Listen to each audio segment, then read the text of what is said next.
So, welcome back for another video for the Alaska Statewide Special Education Conference with the Google Apps for education and progress monitoring. What we're going to go over right now is how to create a Google site web page where we can secure our information and communicate it to the team.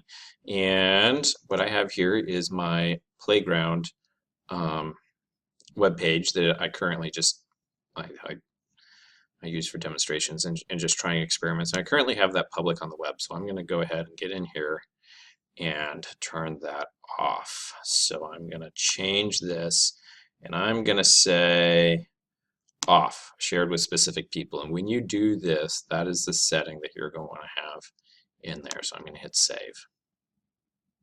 Saving and done. Okay, so I'm going to go back to my site. So here's my site, and it's private only to me at this point in time.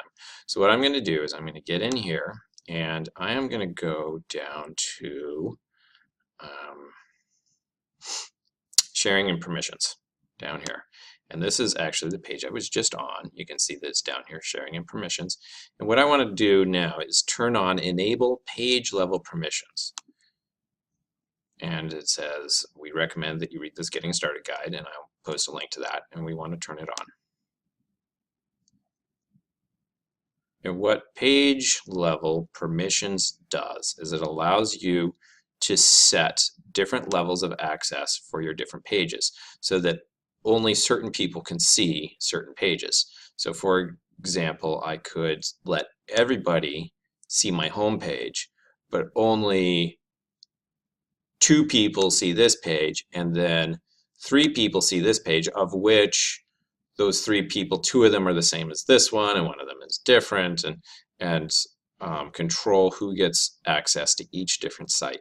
And that is how I end up controlling all my student information. Each student has their own page, and I can go through and show that to you. And then within each page, you have access to each form, each graph, each table, and the students so then the classroom teachers only get to see the information for the student that's in their class.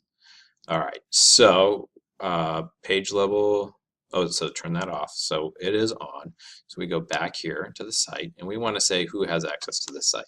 So this is where I just go ahead and start typing people in, and I'll just add our IT director, Christopher Murray.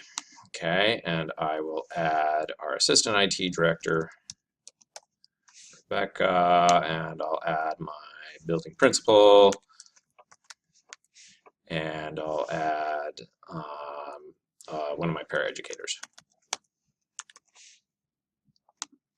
And I went ahead and turned off the notify people so that they don't get an email.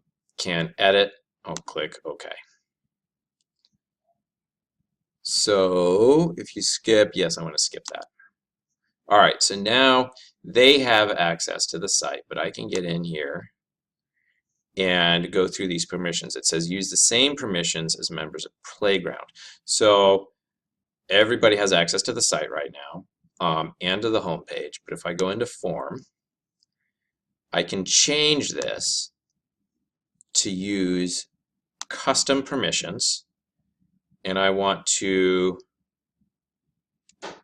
add new users to this page. So now I am manually adding new, or in this case, manually removing users to this page. So in the page form, I am removing, let's say, the paraeducator and the assistant IT director.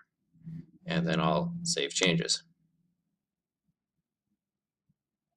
Okay, so now these guys can edit. I can also change that to can view, and save changes. So they have access to this page, whereas Rebecca and Greg don't know that that page exists. They won't see it at all. For graph, I can get in here and I can change this and use custom permissions. And I'll just go ahead and click this button to show you what it does. Do not add new users to this page. Hit save.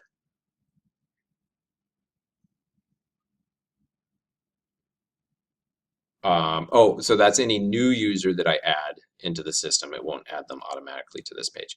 But I can go ahead and remove these two. Let's say I want to remove our principal and the IT director on this one. And I can change these to can view. And save changes. So that's how we go through to secure the site and to secure the different forms and pages that I have in a Google site. And really the way to test this before you want to take it live is to go around to at least a couple of the people that you put in there and just make sure that everything's set up correctly, that people that you don't want to have access to something don't have access to that, and the people that you do want to have access to something that they're actually able to do that and access those things. So there we are with that one. That's how you secure a page in Google Sites.